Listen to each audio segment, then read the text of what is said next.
CPCU Champion Hour number 2. We got Tony Canas and we got the Great Resignation. Let's roll.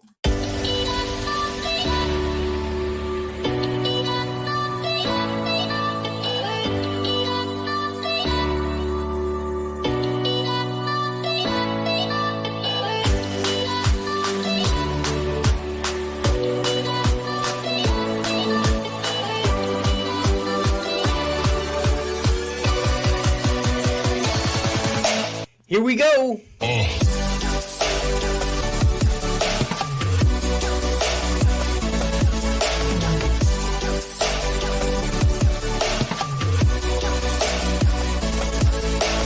We're talking about a lot of these things. We're talking about how to mentor.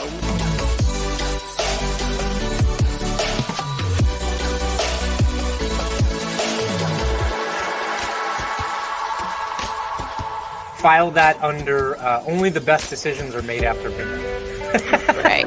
That's right.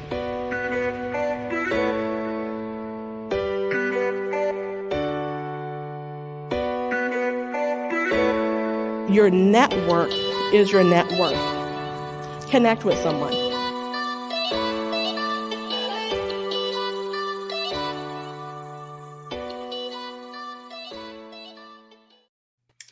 Episode 2, we ready to roll or what? Let's do it. Yes.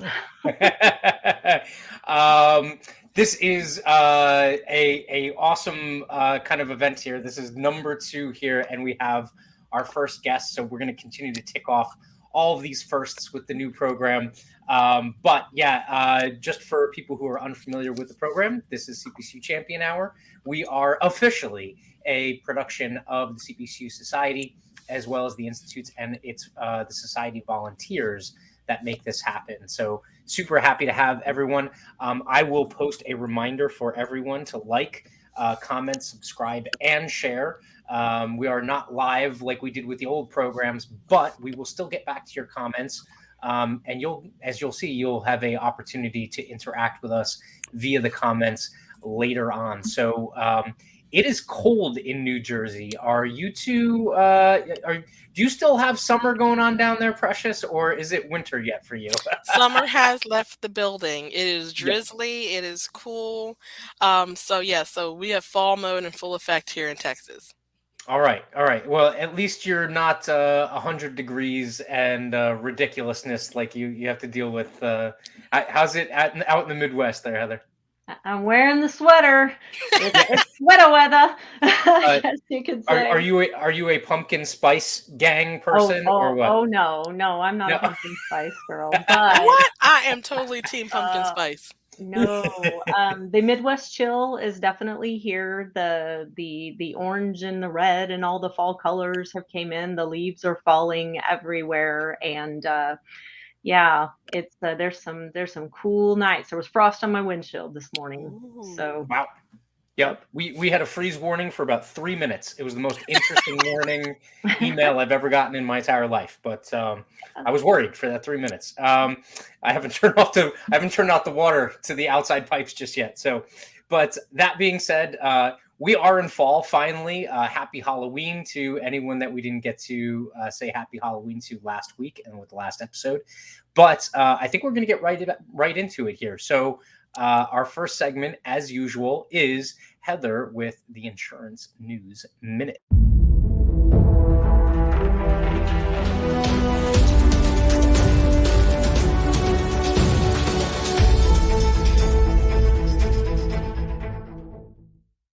Hey, all you insurance files for this week, pay attention. HR 7011, the Pandemic Risk Insurance Act of 2021. That's a bill that's floating around Congress right now. It would actually establish a pandemic risk reinsurance program requiring insurers to offer pandemic risk coverage in all critical commercial lines of business, but with a government-backed reinsurance of up to 95% of the claims.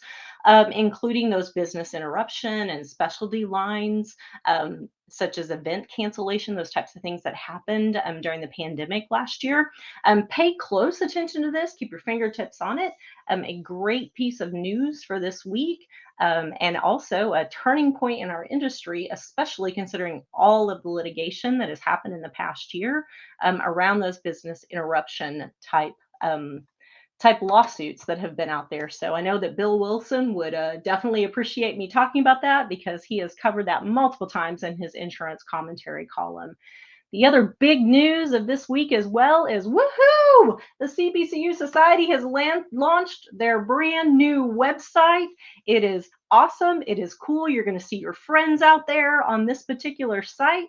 And we are going to check that out tonight as well.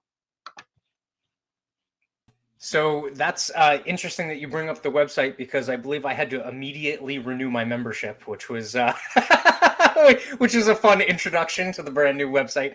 But I was more than happy to pay the dues there that I owed. So yeah, no, have you puttered around on the site at all, Heather or Precious? How have you found it? I saw some of the article posts, and I know that Spencer had posted this on his LinkedIn as well. Just they're really proud of this stand up, and because it's been a long journey, and we all know as CPCU Society members, with the shift in membership now, for the availability of anyone to be able to join the society as a risk management or insurance professional, this site is very welcoming.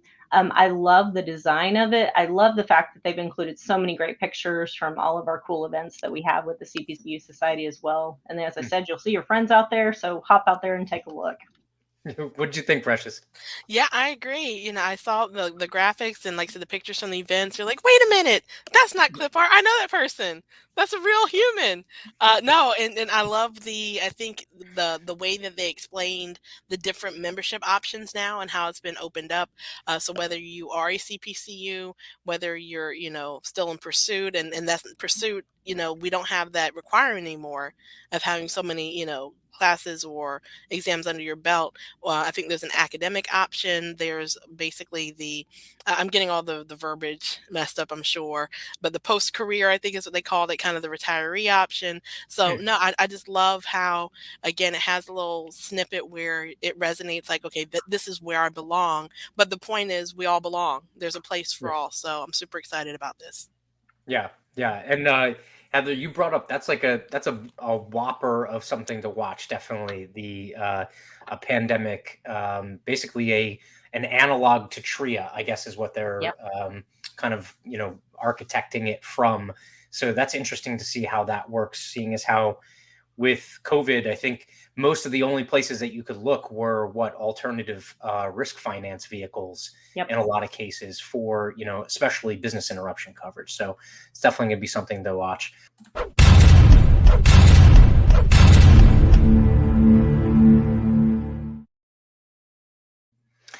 For this week's trivia question, I'm asking you about oddball insurance coverages. Always remember that if you know the answer to the trivia question, include it in the comments below, and we will randomly draw one of the correct answers for some CPCU Society swag. So this week's trivia question is a true or false question with a follow-up. True or false, there is such thing as UFO abduction insurance. And the follow-up is true or false, there has been a claim paid out on such a policy. You can try to do it without Googling, but if you do Google, that's fine too, I guess. We'll take it. Check out Radley over here in the background hanging out with us this week. But definitely put your answers down below. We would love to hear from you, and good luck.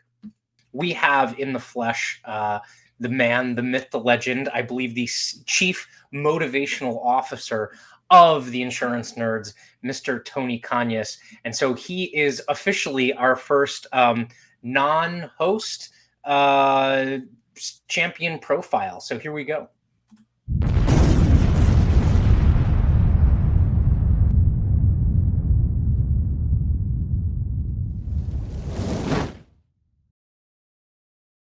I can see Tony grinning from the introduction to the graphics because he hasn't seen them before.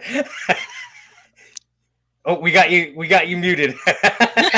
I have to say, your production quality has gone just off the charts. I feel embarrassed about profiling risk and and what it looks like with my very, very, very mediocre editing. There's clearly some budget on your side that we're not playing with on our side. Good for you guys. Very happy for you. I think if we could take your camera game and my video editing game and put them together, I think we'd have something. Blockbuster material. Yeah, we could put it on nighttime television for sure. So, Tony, for those, we are talking about the Great Resignation. I will implore anyone to go check out Insurance Nerds and Tony Canas on LinkedIn and everything like that and get his background if you're unfamiliar with him. But we're talking about the Great Resignation. Anyone who's unfamiliar with that phrase, if they haven't seen it, they must be living under a rock. But if they haven't seen it over the last at least couple of months, what to you is the Great Resignation that's going on right now? Okay, so we're seeing kind of two or three things happening in parallel. So the first thing is we come out of COVID into whatever this new reality is, and all of a sudden we go from a recession and severe unemployment to a labor shortage in the overall economy, right? So every restaurant has a sign, every and we don't want to get into politics, but all of a sudden we have a shortage of employees everywhere. Okay. And also, it is well documented. There's some really good articles, New York Times and others, that documenting how people had a change of heart during COVID. Basically, lots of people re-examined: do I really want to do what I've been doing? Do I want to do it for the money that I used to do it? Do I want to commute?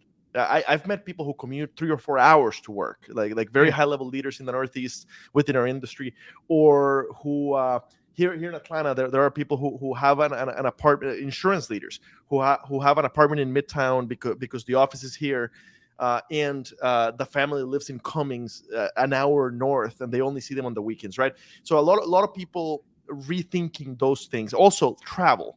I love work travel, but for many people, for many high-end leaders, excuse me, I've had several of them on private conversations tell me it's been life-changing to not have to travel, and I won't go back to it. I've lost weight. I've gotten in shape. I've gotten to know my kids and my wife. Turns out I do like her, or maybe not. But so basically, this we've all gone through this huge traumatic event, and we have to get used to it. And on the other end, we're reevaluating things, especially when it comes to work. That's the big thing. So now. The research has found that something like 60% of people, it's a huge percentage, I can't remember the exact number, are thinking of changing jobs in the next year. Okay.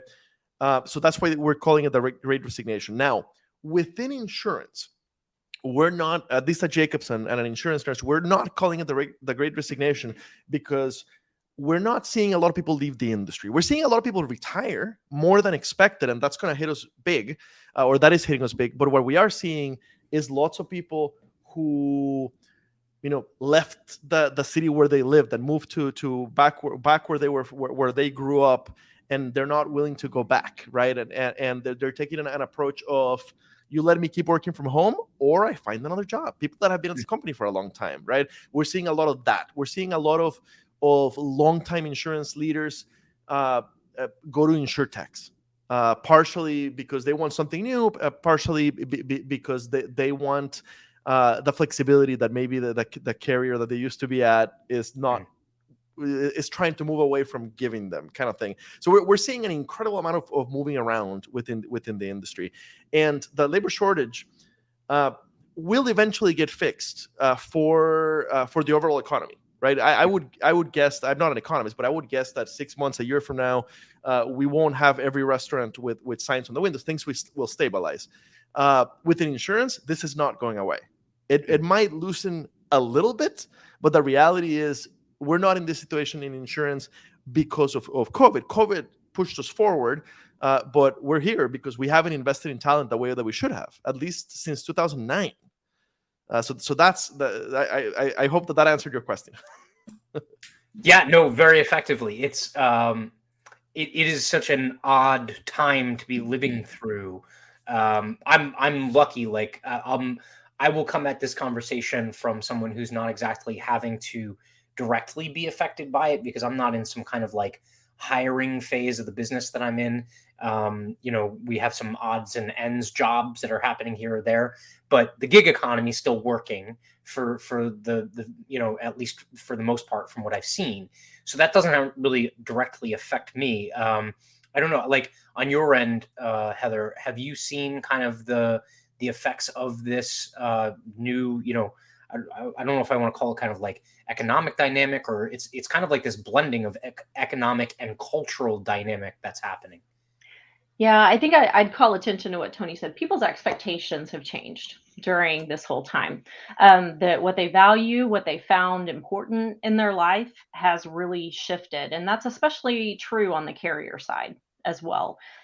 Because, if you are a traditional carrier and you revolve your business model around an office environment with a few remote employees here and there, um, making that mindset shift for your employees who used to be in that office environment but figured out, hey, I can be more productive, I can do more things over here in a world, I have more flexibility with my life in general.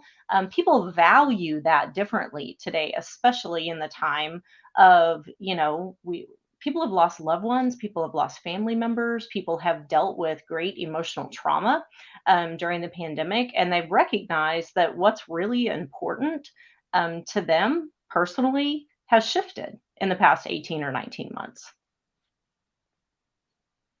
Yeah, that's definitely something that I've heard from a lot of the people that I've talked to. Like if they're like looking for mentor, and you're in an interesting spot, Precious, because you're, I guess, kind of maybe in a similar situation to mine, but you've also been, potentially looking at, hiring in terms of your job at the agency, as well as some of the other stuff that you're involved in. So, what does it look like from your end?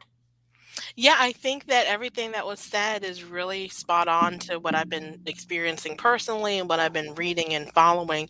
So this is one of those moments where, I wear the double hat. I've got the insurance side and then also the human resources side. And so the HR perspective is that the value proposition, that employers bring to the table, the ante has been raised. It's no Mm, longer just about total compensation packages, which is what we used to focus on before in terms of, what is the reward system? Is it a base? Are there incentives? Is there upside? Now, part of what has to be present is flexibility, meaningful work. There are things as we've reevaluated, what does it mean? What does it all mean? What's the purpose of it all? That companies are going to have to do a better job. It's a shift, it's a cycle, just like anything else. So right now, it's definitely the employees market where they've got options and they can choose and they can negotiate. So that's really the biggest takeaway that I've seen is that negotiation power is definitely present. And so if professional development is something, volunteerism is something, even the ability to take a sabbatical, the ability to, whatever the case is, if you're in that crunch where you are competing for highly skilled talent, you're going to have to be creative and flexible, where these might not have been things that you ever would have considered before. Things that we're hearing requests, and I know, Tony, you've done a feature on this as well, is tuition reimbursement is fine if someone's still in pursuit of education, but with crippling debt, people want assistance with paying down existing student loans. So how do we incorporate these things now that I think our humanity is really something that's, on the forefront? We've seen that happen in real estate, like vice versa. At first, your wherever you live may just be where you hung your hat. And then when the pandemic happened, we realized we don't like this space. We don't have this space. We don't have the square footage. I don't have the ability so we've seen the housing market just explode because all of a sudden people are like, I've got to move.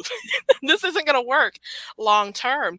The commute, the proximity piece. I think as a hiring and training manager, it's difficult because we have to get more innovative. The old notion that we have to sit side by side and you have to listen and shadow someone work in order to grow into a role These things are kind of, I don't want to say they're going out the window, but we're starting to value potential more than experience right now, because we recognize that some of the talent that we're going to have to recruit is going to come from related industries, maybe not from within the industry.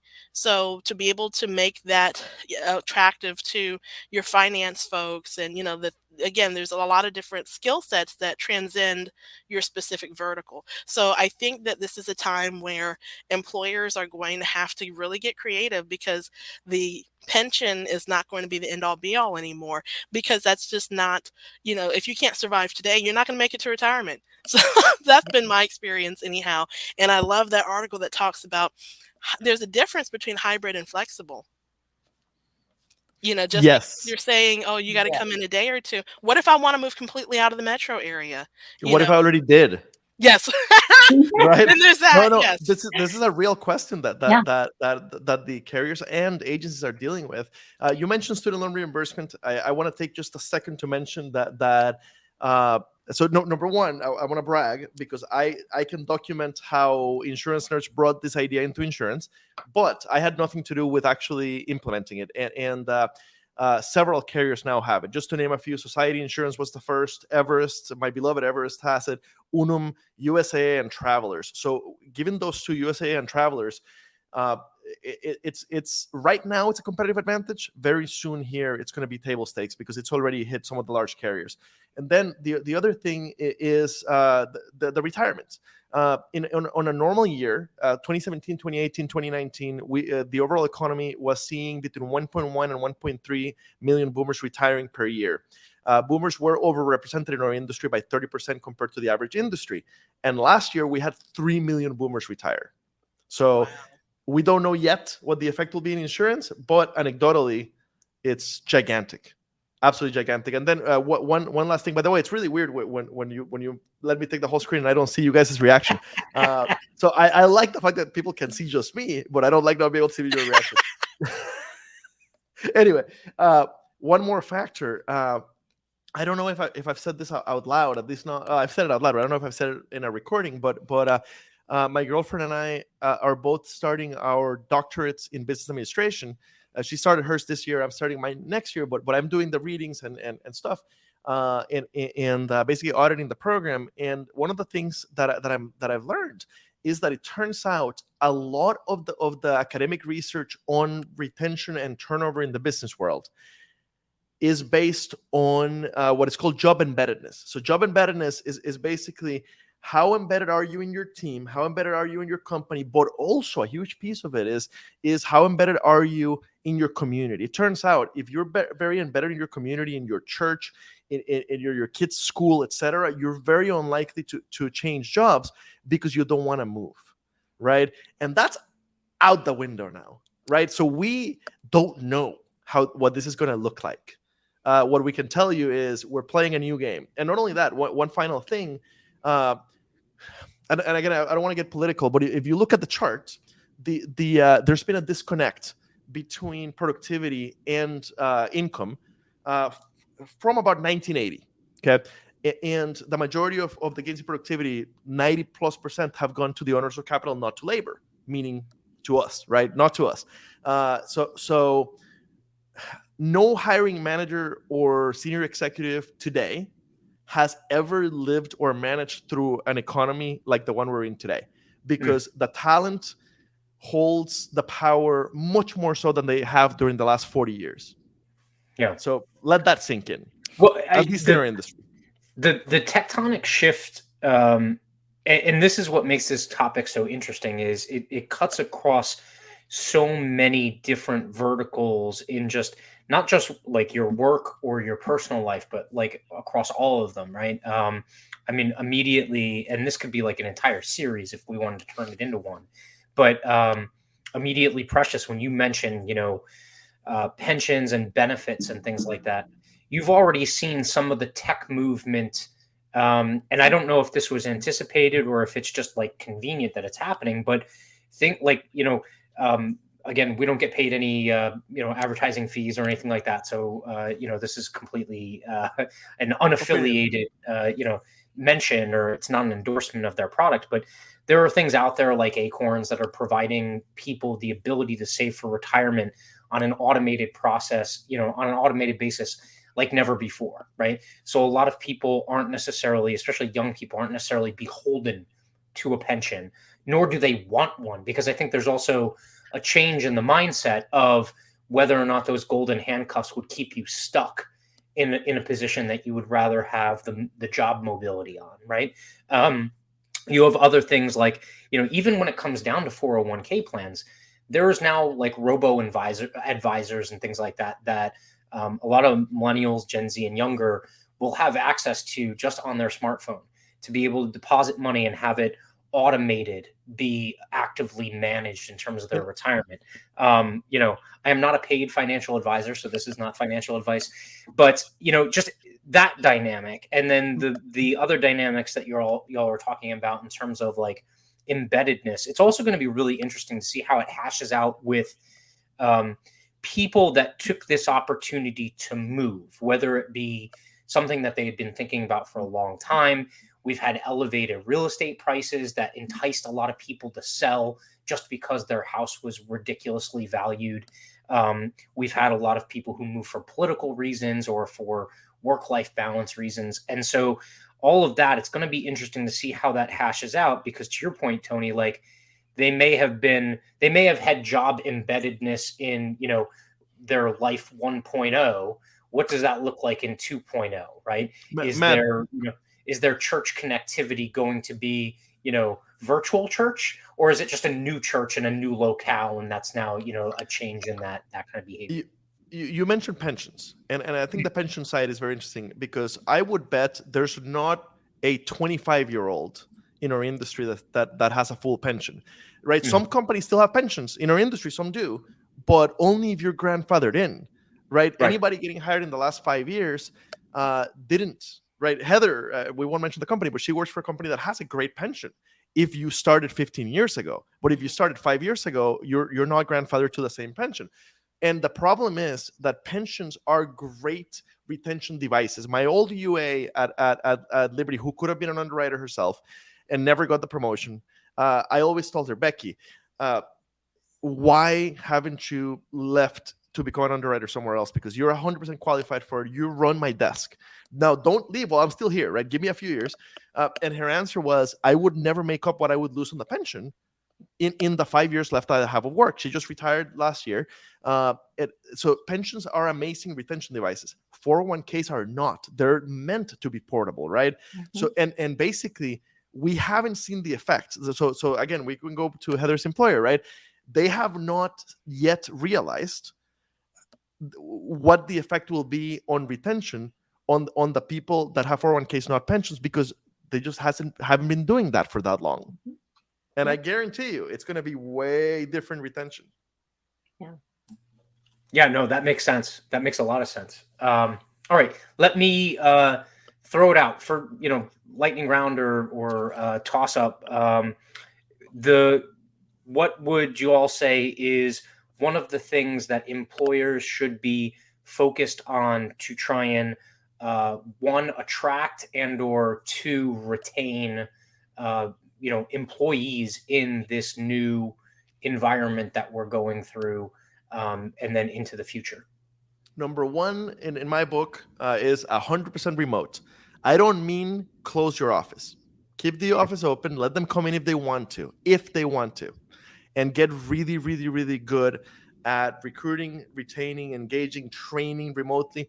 There are things that benefit from being in person, like training and like team building. Bring them in. Spend the money to bring them in to do those things every X amount of time. There are no best practices yet, so you were all kind of figuring it out. But 100% remote is the number one thing.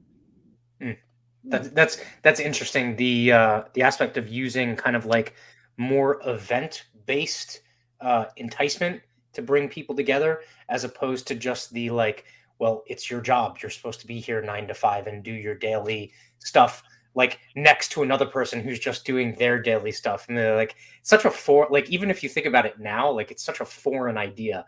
Be like, oh, I do my work. That person does their work.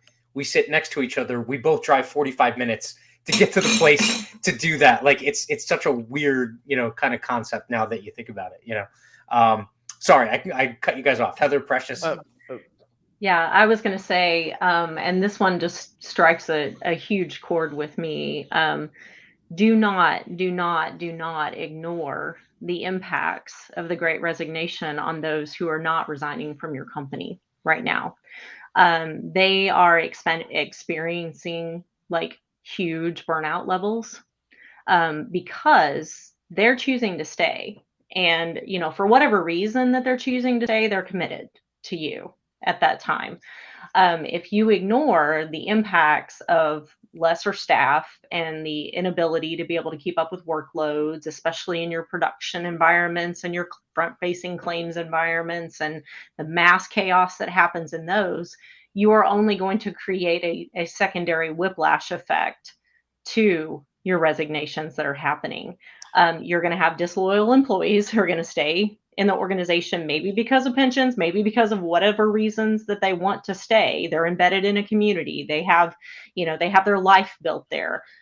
You cannot gloss over that issue at all. You have to confront it transparently, honestly, openly, talk about the mental health issues that insurance workers deal with in an open and transparent manner, and don't ignore them. Because they will walk away too, and they could be someone who you could recapture their spirit to stay with your organization. The mental health stuff 3 times as important with claims. Yes. Yeah. Oh, yeah. I would say that, again, firming up your value proposition, the growth.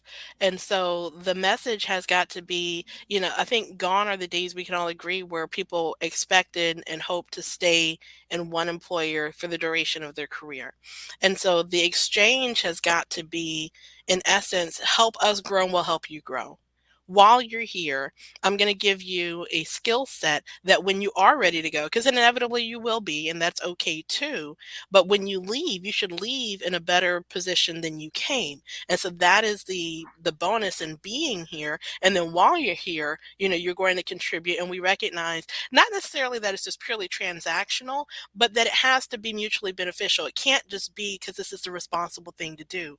I used to joke years ago about how starting a family and all those things, as you mentioned, that embeddedness made me more stable and responsible because I had to be, right? I couldn't just blow up one day and take off because I knew that there was like you said, there was a ripple effect.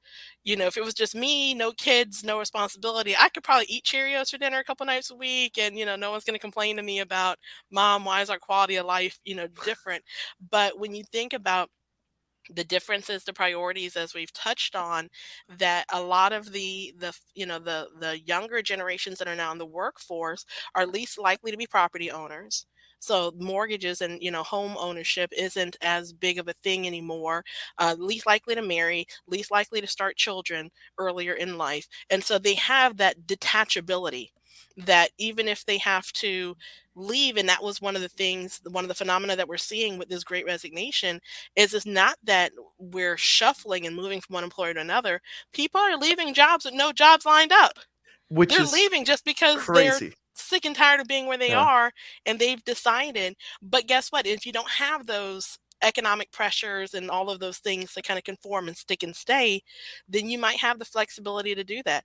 And so recognizing that we don't have that invisible leash on people anymore that say stay because you're going to stay at least until you find something else, and that this, the generations that are coming into the workforce now, they fully believe that if I'm just fed up, if I'm not satisfied, if it's not working, then there's no honor in like gritting your teeth and bearing it and sticking through. They will leave. And so being mindful of that, but you have to be able to position that and also understand that success looks different. Everyone's not money motivated. Everyone doesn't Precious, want a promotion. you have mentioned so many important things. One of them was the recognition, or the sincerity, the honesty, the candidness, the candor is the actual word, the candor with the employee on, we're not offering you lifetime employment, right? And that's been the reality. Even at the most traditional companies, they're not they're not offering lifetime employment. So if you're not offering lifetime employment, you can't assume lifetime loyalty, right? It's an exchange. And the reason I go back to that topic is because there's a really good book called The Alliance by Reid Hoffman, one of the founders of LinkedIn. And it's about how the LinkedIn company that runs the LinkedIn website handles this. And I've made a video about it, and the book's really good. Also, I made a video about the topic of burnout, so that Heather was talking about. So also check out that video on the Insurance Nerds YouTube channel. And finally, you talked about how not everything is money. That is so very, very true, especially once you're dealing here in insurance, once you're dealing with professionals who are making, more than 75,000 a year, to put a number on it, right? But with the professionals that are making significant money, it is no longer all about the money, right? You realize once you have your bases covered, you realize that your culture fit with the organization, that your work-life balance, that your manager and how well you get along with your manager, that your opportunities for growth, that having challenging work, interesting work, you realize how valuable those things are. And now that the world's your oyster when it comes to location, at least let's say within the States, maybe except for Colorado or California, those two states are hard for employees for different reasons. But yes, and managers have never worked or managed, and senior executives haven't either, in a world like the one we're in now. You need help to do it, and you need to be open-minded. And by the way, the talent market within insurance is crazy. I am seeing lots and lots of people get 30 or 40% raises. I'm seeing people get 80% raises. 30 or 40 seems to be the norm or the average when they change companies. That's what you're competing against. Yeah. So all of that, yes, 100%. The only thing I would add to it is you'd made the comment before, I forget if it was offline or if it was at the beginning when we started talking about this isn't necessarily going to be a fleeting thing. Like, don't expect this to be a blip and then it's going to go back, right? Mm-hmm. Like offer remote and understand that you're probably going to indefinitely be offering remote. From my standpoint, I think the other follow through on that one is operational. And it's that as much work as we have done as an industry to accommodate remote work and work from home and flex scheduling and stuff like that, you're going to need to continue to go down that road. You're going to have to continue to look at technology beyond just the first iteration of the changes that we've made and the investments that have been made. So you're going to have people that want the freedom to go, take their kid to the park at noon and still be able to work from their phone. And that doesn't just mean take a phone call. It means, app-based solutions to be able to continue to effectuate their job, right? To continue to execute on their job. And so whatever that looks like, there's all kinds of technological advancements and innovation that we can invest in or adopt that's already out there, that if you are taking this kind of like very short-term view of things, you won't end up taking that next step. And you really have to, because again, this is not something that is going to go away. It's going to be a permanency. So yes, and so I would say very important. Yes, the technology is there. You need help to figure out which technology to bring in, but the technology is there. But the end piece, the culture, your culture has changed. It already has, right? Mm-hmm. We're not sure where it's going to land, in the new reality, but it is not going to be the old culture you have. Go ahead and mourn it, and go ahead and make peace with that, and go ahead and start working on a new remote first culture, because you're going to have to. You're going to be forced to. Yeah. You're not going to be competitive if you don't, and I'm taken back. I was taken back because I was thinking of Greg Offner at the Interrisk conference. He called this out in his discussion. He said, CEOs of insurance, you're on notice. Okay. Your people are going to leave. Your talent is going to leave. Prepare for it. But what you should really care about is what they say about you when they leave. Mm-hmm. Are you sending somebody better out into the world? Just like you said, Precious, are you building better people to send out into the industry? That should be your goal in the end. As a leader of a whatever side of insurance that you work on, you need to look at it from that lens, because we are living in a place and a time where all of that has shifted. And if that's your focus, you know what? You're going to keep some people because of that. Mhm. You know, if that's not your focus, you're going to continue to see what we're seeing today. Farm Bureau of Iowa, or Farm Bureau Financial Services, FBFS, which is Farm Bureau for like 8 states. They're based out of Des Moines, Iowa. Again, we're not endorsing anybody. I used to work for them, so I know them well. They are really, really good at this, right? They're a small company in Des Moines, Iowa. They have lots of competition for talent because Des Moines is a big talent hub. And their approach, started by Nick Gerhardt when he was head of their chief administrative officer, they've made peace with the boomerangs. So basically, they've made peace with we're going to lose a lot of young talent that is going to stay in town but go to a bigger company. That's fine.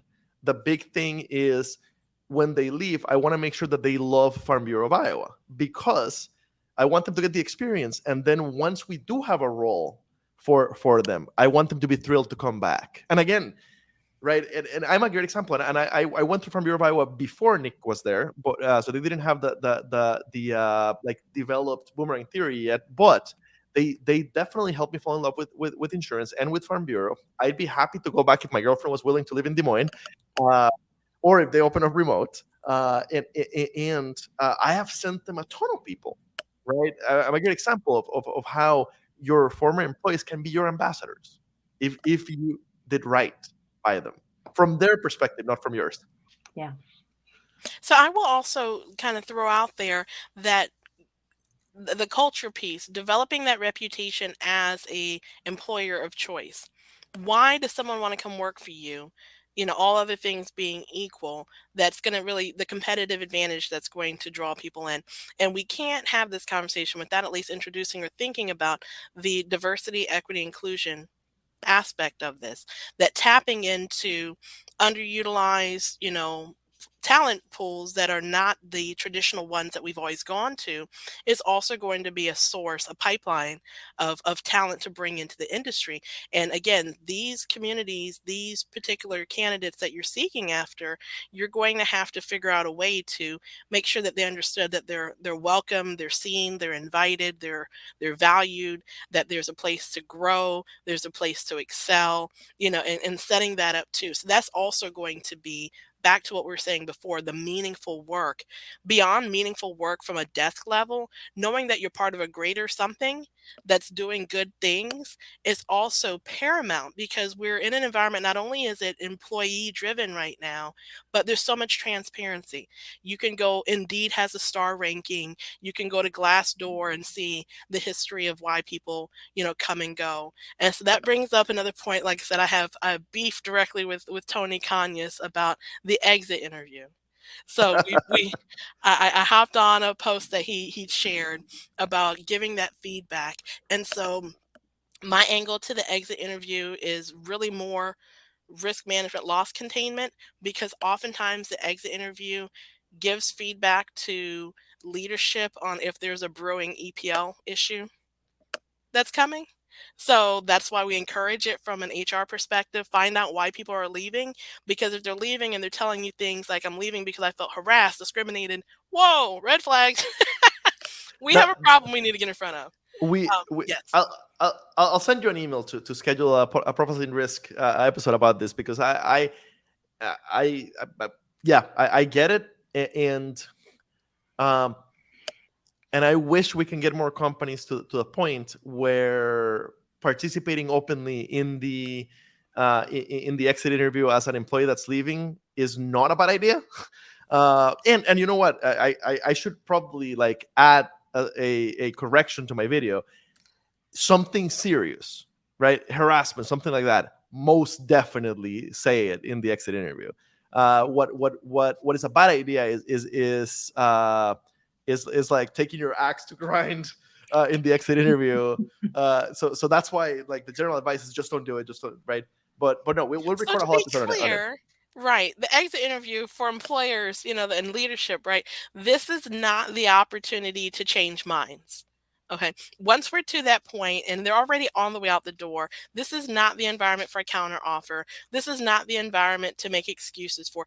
As employers and HR, we have to receive that feedback.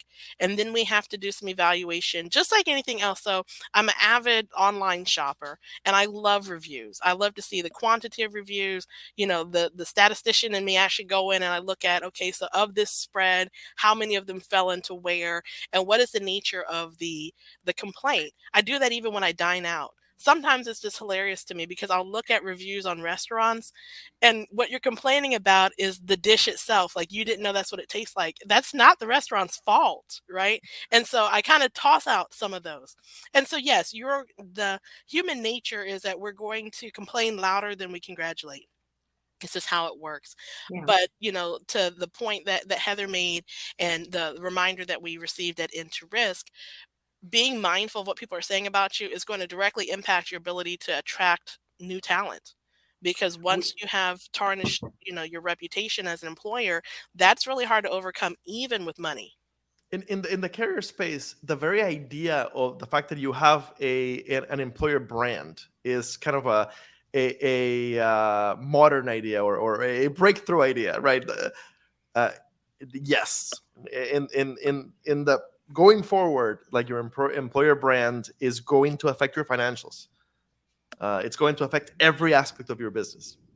I can tell you from experience, I teach college students right now, okay? They care about employer brands.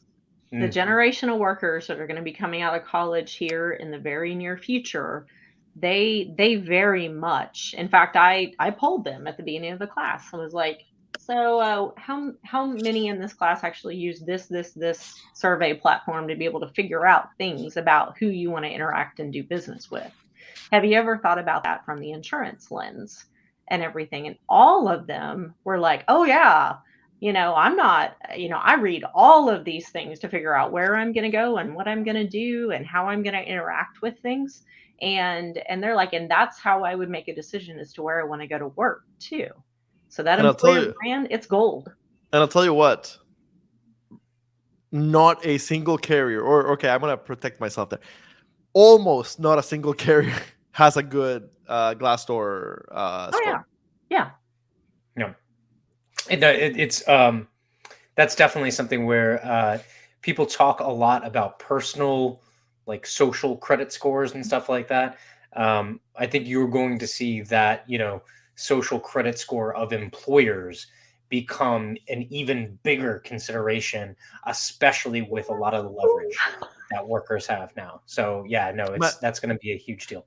Matt, are you giving us a preview of your upcoming InsurTech or a startup? Yeah. I was like, bing, idea. You heard it here first. Exactly.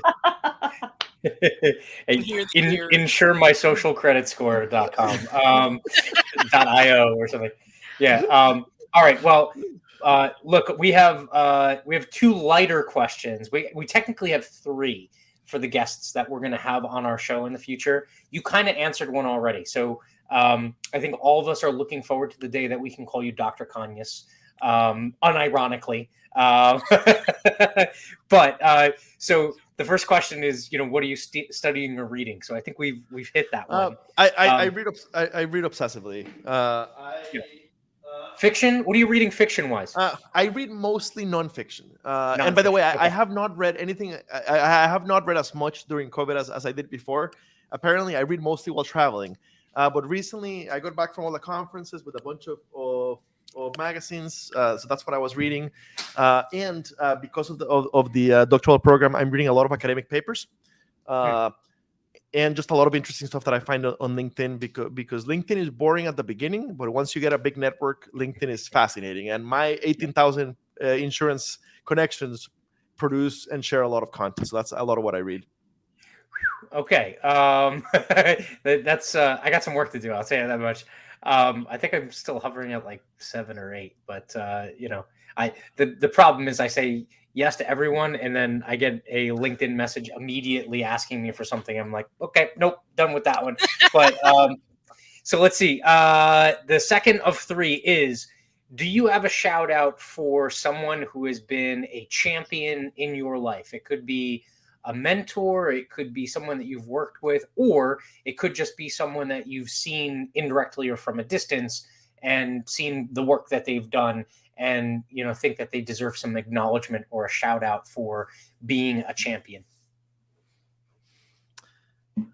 Given the audience, I'm gonna go. I thought about Mike Koselmi, of course, but that's almost a trite answer. It's almost a right. We all say Mike Koselmi because it's true for all of us. It's like yes, a bear. Mike. Does a bear poop in the woods? Mike exactly. Like that. I'm an active CPCU. Of course, Mike's had an effect. But I want to say Amy Weininger. Awesome. Amy is more of a peer mentor, but she has been a tireless supporter. And a tireless advisor and friend. Amy, check out her stuff. If you happen to not be familiar, leadatanylevel.com. Truly best in class DE&I and career advice. Love it. All right, last one. If a movie was made of your life, what genre would the movie be? And who would you want to play you in that movie? Okay, the genre would be artsy international movie. Like French, like smoking the cigarette with the long thing, and So I'm gonna go I'm gonna go for Spanish language because I come from Latin America and I love Spanish film. I would have either Guillermo del Toro or what's the other big director of Spanish movies? I can't think of his Almodóvar direct. And then I would have Gael Garcia Bernal, who is my favorite actor. He happens to be Mexican, but he can do any Spanish accent really well. I would have Gael Garcia Bernal play me. And by the way, it would be really fascinating because outside of all the stuff that I do within insurance, and some people think insurance is boring, outside of that, I've visited 70 countries. Like I've done a lot of like crazy stuff beyond that. So because of my girlfriend who's pushed me to do all of that, it would actually be a really interesting movie, I think. some good opportunities for some historical fiction or creative license, it sounds like. Absolutely.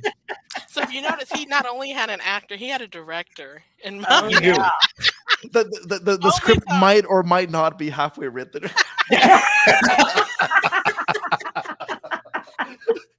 Love it. If Matt Damon and Ben Affleck are watching, we need this greenlit pretty quickly here. Come on, we need some money. Let's go. They are welcome to produce it, but I'm not doing that whole like make it in English and stuff. No. Like it should be in the real language. And even though I've lived most of my life in the States, I'd like the Spanish language pieces to be properly in Spanish and subtitled. Love it. Look, I want to say thank you. I appreciate it. You've been a huge supporter and contributor to the past shows, and we love the fact that you were more than willing to jump at this opportunity to be our first live guest here on CPCU Champion Hour. So our first non-live. Well, yes, recorded live. Yes, yeah. No. One of these days we might get. One of these days we might get like, an intimate virtual audience or something, we'll see. But almost guarantee there will be some opportunities for some live interviews at some events in the future too. So we're looking forward to that. Perfect. So. Thank you for having me. I love what you guys have done, and I missed it. It was part of my Wednesday, right? Like it was on the calendar. I try to avoid having meetings over it. So the fact that it's no longer live, I think is good for me as a viewer. It'll be easier for me to interact with it. I'm glad that more than anything, I'm glad that you guys are back on the saddle. Because you've created something really cool here. So keep at it. I'm no more breaks until like 2030. Mush. Then we can take a vacation. Yeah, one of you can be on vacation at a time. You can't ride on the same airplane. Wait, all three of us can't be at the same industry event at the same time. Well, it's just like, right. I can't ask you not to be at annual meeting or at Inter-Risk or at leadership or scale, but don't take the same flight there. Yeah. Deal. Awesome. Thank you. Any final comments or anything like that, Heather Precious? No, I just appreciate you, Tony, as always. I love this topic because you have a fantastic grasp of what's going on in our industry, especially how it is impacting all the generations that are within our industry today. And I look forward to having you again. We'd love to have you on the show again. Thank you. To the audience, if you want to have a career conversation, chatwithtony.com. Incredible archive of articles at insnerds.com. And I promise in 2022, I'm focusing again on the YouTube channel. So subscribe to the YouTube channel, insurancenerds.com. youtube.com/insurancenerds. And don't forget the Slack channel. As Oh, well. yes. We have a great online community that I'm really bad at marketing. It's probably the largest neutral insurance/insurtech online community. Very friendly, and you can join by going to insuranceslack.com. If you need to crowdsource an answer to your insurance question, whether it be professional or actual in executing your profession or finding a new job, it's there. So definitely check it out. So look, I want to thank everyone. Episode number 2 in the books. Yes. Peace. I think these videos are brilliant, and I'm sure you will like them too. Please like, comment, and subscribe. And don't forget to click the notification bell.